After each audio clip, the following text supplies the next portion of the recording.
Convido a você, meu amado irmão, para abrir a sua Bíblia no Evangelho de Mateus,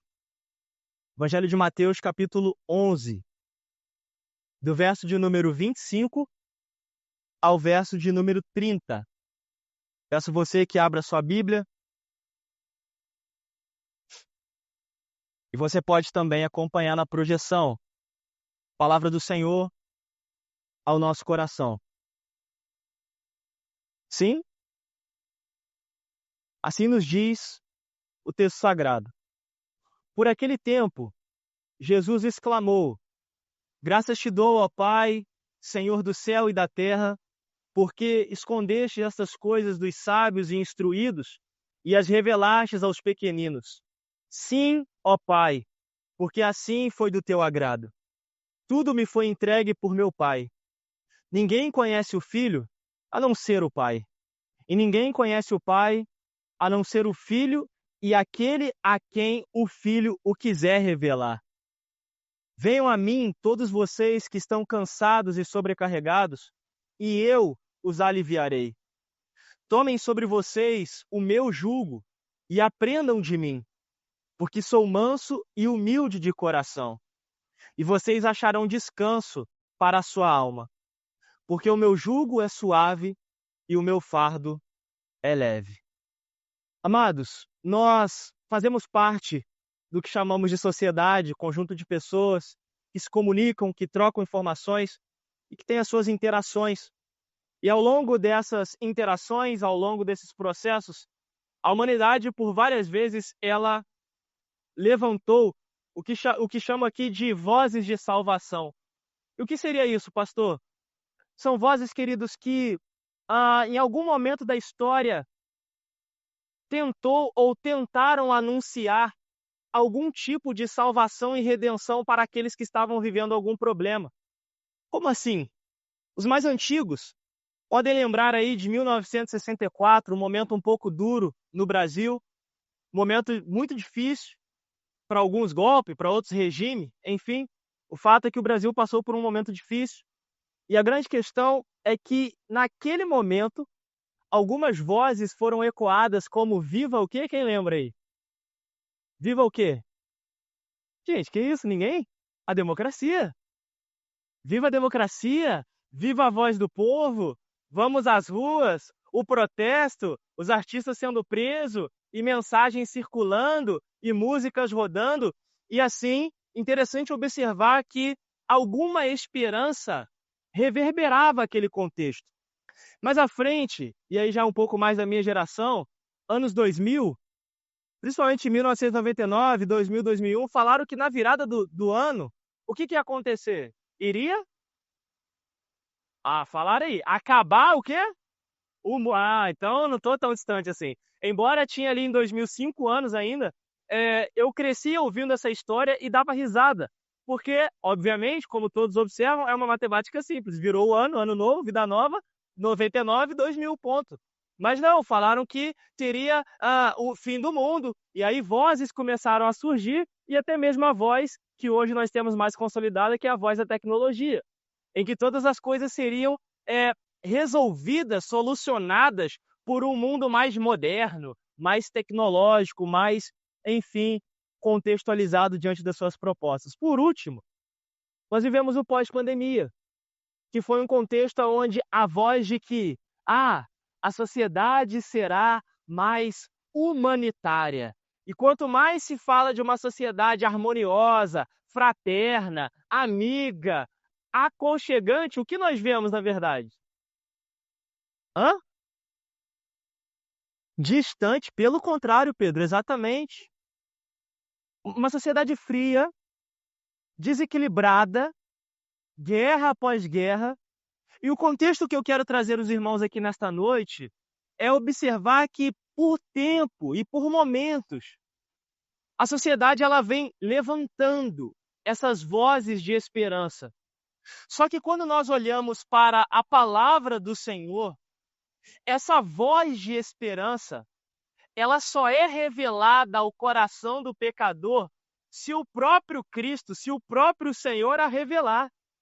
Então, é como aquela ideia de não andar agitado como um menino, né, correndo de um lado para o outro, buscando entender as novidades ou as vozes de salvação, mas de fato saber se foi ou não tocado pelo Senhor, se foi ou não ao caminho do Senhor.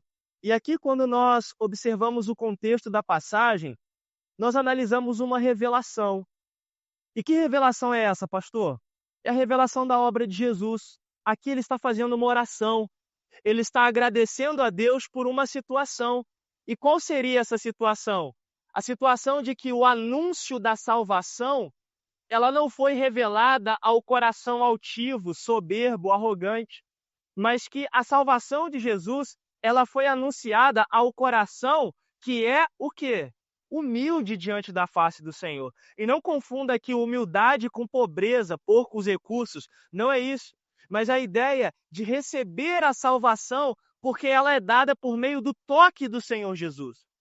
E assim, o contexto em que nós estamos inseridos hoje é um contexto onde Jesus ele traz à tona essa alegria do tipo, Senhor, graças, Pai, graças te dou por tudo que o Senhor tem revelado, e revelado, obviamente, as coisas do Senhor a respeito de quem? De mim mesmo. É isso que ele vai falar aqui. E ele coloca, por que escondestes estas coisas? Mas que coisas? É interessante pensarmos nisso hoje. Irmãos, a passagem está delimitada em um contexto em que Jesus, previamente, condena algumas cidades. Embora o tom final seja de convite, graça, esperança, a primeira palavra de Jesus foi muito dura. Porque Jesus ele começa a repreender algumas cidades, cidades que foram listadas aqui no início do verso 20, e ali Jesus, por ter feito muitos sinais, por ter anunciado a chegada do reino, eles não se arrependeram. Eles viram o momento de Jesus, a vida de Jesus, as palavras de Jesus, os atos de Jesus, mas eles não se dobraram diante do poder de Jesus. Eles não seguiram os passos de Jesus. E aí é interessante que o verso 24 vai dizer o seguinte: mas eu digo a vocês que no dia do juízo haverá menos rigor para Sodoma e Gomorra do que para vocês. É interessante, irmãos, que o texto nos traz uma realidade de que muitas das vezes algumas pessoas, de fato, como disse meu pai essa semana, alguns terão apenas a oportunidade de ouvir o evangelho, serem assim meio que aquela coisa maquiada, ouvir de certo modo ali, entre aspas, bem grande aqui, com todo cuidado, provei, mas a outros será dada a oportunidade de ouvir e ser transformado pelo poder do evangelho. Tem duas coisas aqui completamente diferentes e aplico essa ilustração ao contexto da passagem. De pessoas que viram, ouviram, sentiram, mas não se dobraram ao Senhor. E pessoas que obviamente ouviram e foram transformadas pelo poder do evangelho. E assim, o texto de hoje é um convite ao nosso coração. Porque Jesus, ao mesmo tempo que ele faz uma oração de gratidão a Deus, o Senhor Jesus também é aquele que nos faz um convite para o conhecermos de um modo mais profundo e íntimo. Então, pensando nisso, irmãos, hoje, diante de tantas vozes que nós ouvimos ao passar das gerações, obviamente, eu não sou da geração de 64, dá para ver, óbvio, mas a grande verdade é que gostou, né, André? Diante desse contexto, é bem verdade que no meu tempo também existem muitas vozes que pregoam, anunciam a esperança. Mas hoje, irmãos, gravem isso. Eu quero convidar vocês a ouvirem a voz de Jesus. Diante dos dilemas, diante das lutas, diante dos dramas, diante das alegrias, diante de tudo o que o Senhor tem dado a vocês, hoje o tema da mensagem é: ouçam o chamado de Jesus. A voz de Jesus é a voz de esperança que nós necessitamos. Vamos à palavra do Senhor. O que esse texto nos ensina é, em primeiro lugar, diante do que foi lido. Irmãos, em primeiro lugar, a palavra do Senhor nos ensina que a voz ecoada é a voz de Jesus que foi revelada. E quando eu falo que esta voz ela foi revelada, esta voz, irmãos, ela é seletiva e ela, obviamente, é para alguns. Então, crianças, vocês que estão atentas aí, vocês podem desenhar, ok? Um megafone ou vocês podem desenhar um microfone, dando a ideia de falar, ouvir, ou melhor, falar, anunciar, proclamar, tá bom? Então, vocês podem desenhar agora, na primeira parte aí, um microfone, ok? Então, vamos nessa. Pensando nisso, irmãos, a voz do Senhor, ela é seletiva. E por que, pastor? Essa voz, ela é seletiva. Irmãos, o texto nos diz, lá no verso 25, eu vos convido à leitura. Vamos ao texto?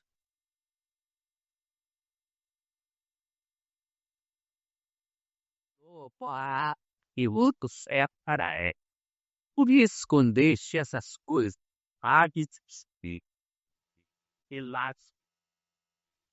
É muito interessante, Jesus vai dizer, verso 26, sim, ó Pai, porque assim foi do teu.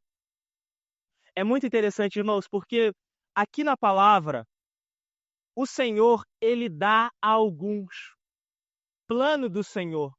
Mas, pastor, por que alguns? Nós temos que lembrar, queridos, que Jesus ele está aqui revelando a sua identidade. Jesus está aqui falando do seu propósito salvador. Ele está falando da chegada do reino de Deus na vida das pessoas. Porém, notamos, ao longo de todo o ministério de Jesus, que alguns permaneceram com a cabeça perfeita, baixa, Lucimar. Não dando o olhar ou não olhando para o Senhor, enxergando a beleza do ministério e todo o propósito. Outros, ao ouvir a voz do Senhor, foram tocados e assim transformados. Mas por que, pastor, isso acontece? Irmãos, não podemos negar o fato da realidade do pecado em nossas vidas. Como na parábola do semeador, que aqui foi pregado há alguns domingos, nós não podemos negar o fato do pecado que tampa a nossa visão e que na parábola do semeador, obviamente, contamina o solo. Nós não podemos perder de vista, irmãos, que o véu do pecado, ele não pode ser removido por mim ou por você. O véu do pecado, ele é uma realidade que só pode ser removida pelo poder salvador de Jesus Cristo. E é interessante porque o texto vai dizer, não foi dado a sábios e instruídos a saber da identidade do Senhor. E é interessante porque Jesus está falando isso. Capítulos atrás, nós voltamos à ideia de que muitos daquele tempo, principalmente aqueles que se julgavam religiosos, mas estavam olhando tão somente para baixo, estes julgavam saber a respeito das coisas de Deus, mas não davam crédito ao ministério de Jesus. Então, é muito interessante fazer o link, porque muitas pessoas acham que sabe de Deus, aquela famosa frase que falamos hoje, não, pastor? Eu sou nascido e criado, eu não preciso estar lá na igreja, eu sei de tudo. Se soubesse, certamente, irmãos, estaria aqui. Se soubesse o que estudamos hoje na escola dominical, o evangelho visível teria levado a outros o despertar da glória de Deus. Porque pelo que nós estamos aprendendo aqui, domingo após domingo, é que quando a glória de Deus se manifesta na vida do pecador, só resta uma coisa, o quê? Se lançar ao Senhor. É uma glória incomparável, que não se limita ao meu poder, à minha ideia. E é por isso que estes sábios instruídos, que acreditam entender de Deus, a falar de Deus, embora suas vidas não revelem nada de Deus, mas eles acham que entendem de Deus, falam de Deus, seguem a Deus, vivem para Deus, mas não foi dado a esses. E é nesta que eu me lembro de Pedro, porque embora trôpego, embora medroso, embora fugitivo, fujão, vamos dizer assim, me permita a palavra aqui, Pedro se curvou diante de Deus. Queridos, o que nós precisamos aprender diante desse texto é que a palavra do Senhor chama aqueles que, de fato, o próprio Senhor nos diz aqui, os pequeninos, revelastes aos arrependidos de coração. E nós precisamos entender, queridos, que foi, de fato, uma disposição do Pai, mediante o Filho, chamar aquele que lhe agrada. Então, é muito interessante quando o texto vai dizer tudo me foi entregue, verso 27, por meu Pai. Ninguém conhece o Filho a não ser o Pai. E ninguém conhece o Pai a não ser o Filho, aquele a quem o Filho o quiser revelar. Então, pastor, não tem como conhecer a Deus? Claro que tem. Só existe uma forma de conhecer a Deus. Quando o Senhor Jesus se revela a nós, removendo o véu do pecado, removendo essa arrogância de querer dizer que eu sei o caminho é esse, eu faço por isso, eu penso assim, eu vou assim, se não for assim. Não é isso que Jesus espera ou requer de nós, muito pelo contrário. Mas a ideia aqui de revelar traz a ideia de conhecer. E só teremos esse pleno conhecimento quando, de fato, o Senhor Jesus nos chamar por meio da sua voz poderosa e assim se revelar ao nosso coração. Então, neste primeiro bloco, irmãos, nós aprendemos que o Senhor, ele se revelou. E é por isso que ele diz: graças te dou, ó Pai, Senhor do céu e da terra. Porque embora muitas pessoas não validassem o ministério de Jesus, muito embora muitas pessoas não estivessem convictas, entregues, alguns arrependidos foram alcançados pela voz do Senhor. Que seja você esse pequenino diante do Senhor Jesus. Segundo bloco, irmãos, nos ensina a respeito de um convite para conhecermos o Salvador Jesus. E agora nós vamos do verso 28 ao 30 e eu convido vocês à leitura. Pode todos os donjas a pecar. Depois ao que é. Isso é te texto. Os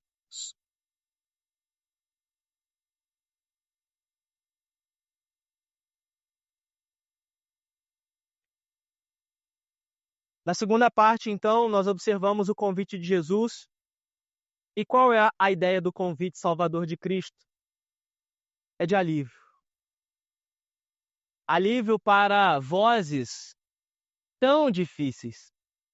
Exemplo, 64, a voz era da esperança, era a democracia. Viva a democracia e tudo mais, tudo mais. A democracia chegou, o que melhorou? Tecnologia em 2000. Chegou aí, ó, internet de escada, rádio, hoje fibra ótica. O que melhorou? Podemos olhar, irmãos, com o lado positivo da coisa. Podemos fazer uma transmissão, ligar para um familiar do outro lado do mundo, fazer uma transferência bancária em casa, pagar contas. Verdade. Mas olha para o outro lado. E a ansiedade? E o querer viver uma vida que não é sua? Olha os males da internet aí. Ah, pastor, mas aí cabe a quem usar, é verdade. Mas isso não isenta os males que ela trouxe. Não melhorou. Pós-pandemia, vozes da esperança. Que alívio o pós-pandemia trouxe ao nosso coração. Acredito aqui que a ala da medicina aqui, os técnicos, os enfermeiros, o médico, eu imagino aqui, irmãos, o reflexo da carga do pós-pandemia agora. Pessoas muito mais complicadas, mais difíceis, muito mais doentes, com muitas coisas para tratar. E o que melhorou? Irmãos, o alívio que nós precisamos para o fardo que carregamos, que chamamos de pecado, só terá alívio se for em Jesus Cristo. Talvez a vida não ficou um pouco mais leve, contente ou satisfeito, porque esse fardo ainda não foi lançado sobre os méritos de Jesus. E cansa, irmãos, viver sobre o fardo do pecado, porque, como bem sabemos, o pecado, uma vez consumado no coração do homem, ele gera morte. E por levar-nos à morte, nós, obviamente, somos danificados, sentimos o peso do pecado, o quanto também o pecado, ele aprisiona as nossas vidas. E aqui Jesus, ele vai dizer o seguinte: venham a mim todos vocês que estão cansados e sobrecarregados. Ou seja, ele está nos convidando para assim retirarmos o fardo do pecado de sobre as nossas vidas, porque não há fardo mais esmagador do que a culpa do pecado sobre as nossas vidas. E querido, para pensar. Quando erramos, ou quando estamos no erro, quando induzimos ao erro, quando há briga, quando há discórdia, automaticamente o que é minado na vida do homem? A alegria, o bem-estar, a satisfação, a saúde. Tudo isto dano do pecado. E quanto mais nós não entendemos essa ideia de eliminarmos, lançarmos o fardo sobre Jesus, queridos, mais pesados nós seremos ao longo dos nossos dias. E é por isso, irmãos, que nós precisamos, de fato, lançar esse fardo do pecado, lançar tudo sobre Jesus. O texto nos diz mais: tomem sobre vocês o meu jugo. E o texto aqui é muito interessante porque ele traz uma imagem da época, Jesus em sua fala. O jugo na ideia de carregar o balde de água, que você, obviamente, você não tinha água de Condessa no Novo Testamento, não existia esse negócio. Você tinha que ir lá no poço, buscar água. E como você ia precisar de água para suas necessidades, aqueles que tinham condição não iam apenas, né, só com um baldinho, né? Então, para facilitar o trajeto que era longo, eles utilizavam um instrumento para equilibrar os baldes e assim ter um controle até a sua casa. E nesse contexto, Jesus ele fala: tomem sobre vós o meu jugo. Só que o jugo do balde de água, pesado. Coloquem 2 baldes de água depois de puxar lá, ok, a carretilha, e coloquem nas costas e vai andando. Faça o teste durante a semana. Muito difícil. Mas Jesus ele nos convida a um fardo, a tomar um jugo, melhor dizendo, que é leve. Um jugo que traz para nós, de fato, descanso.